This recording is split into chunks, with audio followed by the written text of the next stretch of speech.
Eosinophilic esophagitis, or EoE, is a new and growing topic on the boards, especially because it was only recognized as a disease in like the 1990s. We used to think of it as a subcategory of GERD, but now we know that it's its own unique disease. My name is Maruf, and in this video, I'll give you the most important and up-to-date details about EoE. Let's dive right into it.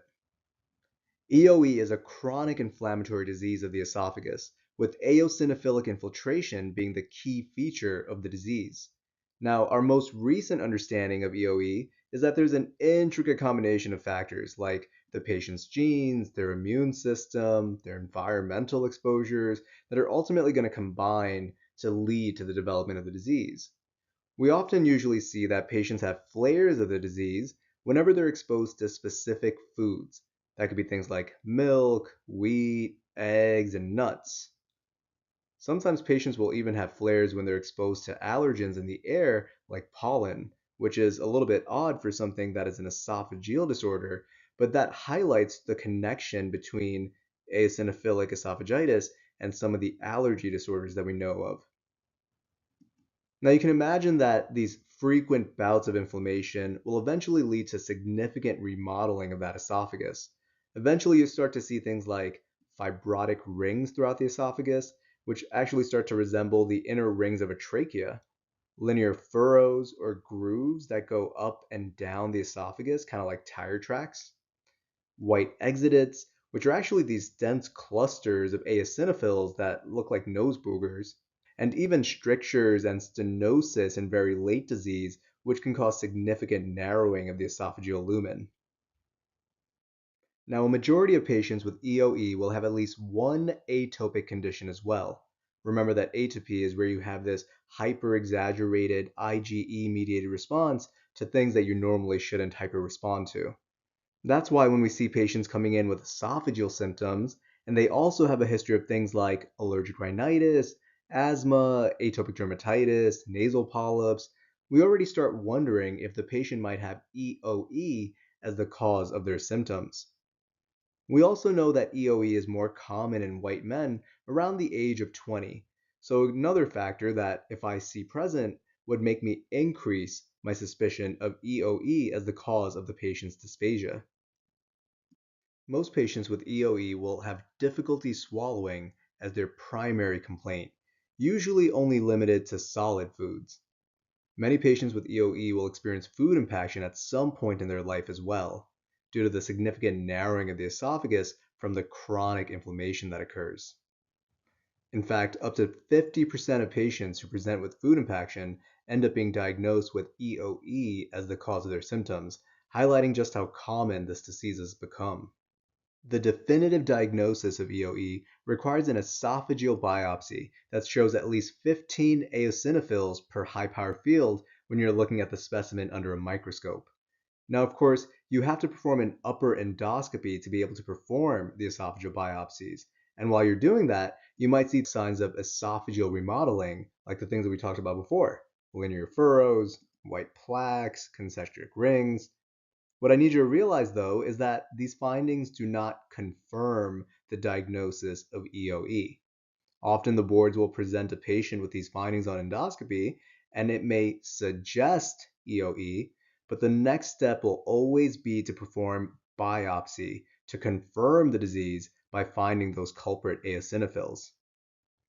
Once you've confirmed the diagnosis of EoE by biopsy, the next step is to start the patient on either a proton pump inhibitor, a topical corticosteroid, or elimination diet therapy.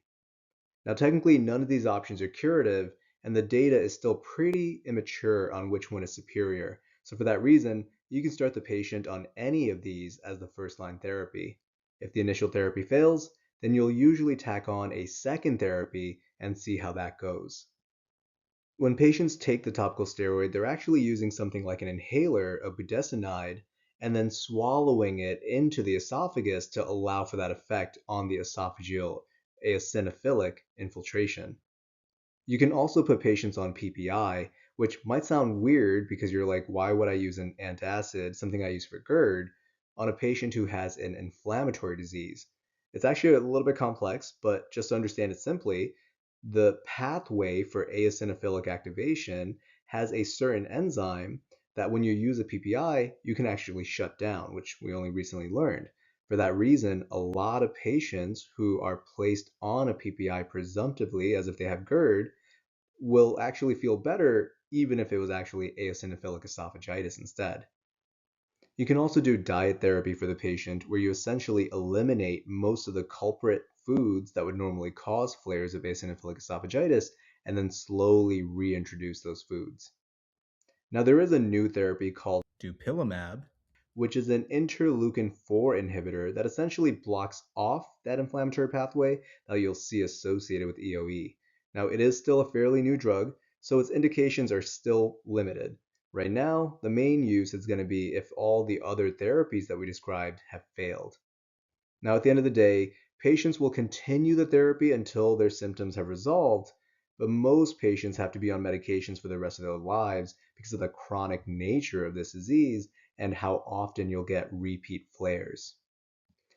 If the patient has strictures on endoscopy, or if the patient has experienced food impactions in the past, then they're a good candidate for esophageal dilation, where you go into the esophagus endoscopically and inflate a balloon to expand that tightened esophagus.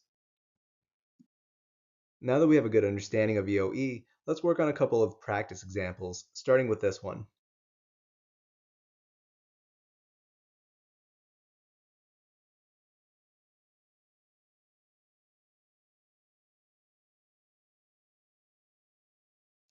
So you'll notice here that we have a 28-year-old male who's coming in with progressive dysphagia to solid foods, but they're also experiencing food impactions, and more importantly, they have risk factors that sound very much like atopy with that allergic rhinitis and that asthma. So we should already start thinking that we're dealing with some form of eosinophilic esophagitis due to the constellation of findings here. But at the end of the day, none of these things actually establish the diagnosis for the patient. We know that EoE requires biopsy showing that classic eosinophilic infiltration in order for us to make the diagnosis, and therefore D would be the right answer. Now, the other options here don't quite make sense. Resolution of symptoms with a trial of PPI wouldn't really confirm nor refute the diagnosis of someone with EoE because we actually use PPIs to treat EoE, but we see that only about 50% of time does it actually work on these patients.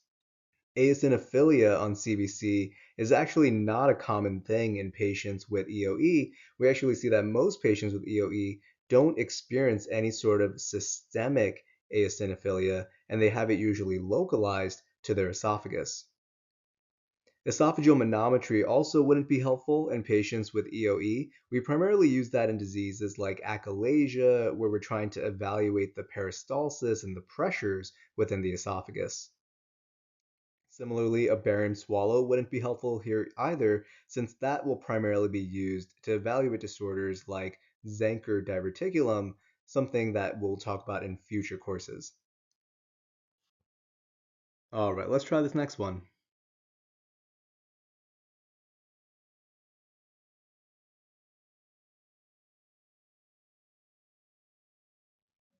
So this one's a pretty straightforward question. It's just asking you what would you not expect to see in a patient with EoE on endoscopy. So it's important to remember the main things that you see on endoscopy for patients with EoE are going to be white exudates. Those are those eosinophilic infiltrations that we're seeing laying on top of the esophageal tissue. We see strictures, which is where we see tightening of the esophagus, and certainly why we have to do dilation in a lot of these patients. We see concentric rings or trachealization, where we start to see that the chronic inflammation causes the esophagus to resemble trachea. And we certainly see linear furrows, which are those track mark-like things that run vertically along the esophagus, again due to the chronic inflammation. One thing that we should not see, though, in EoE are fistulas. Now, at the end of the day, EoE is still a fairly new disease, but it's certainly becoming more and more common as a cause of difficulty swallowing.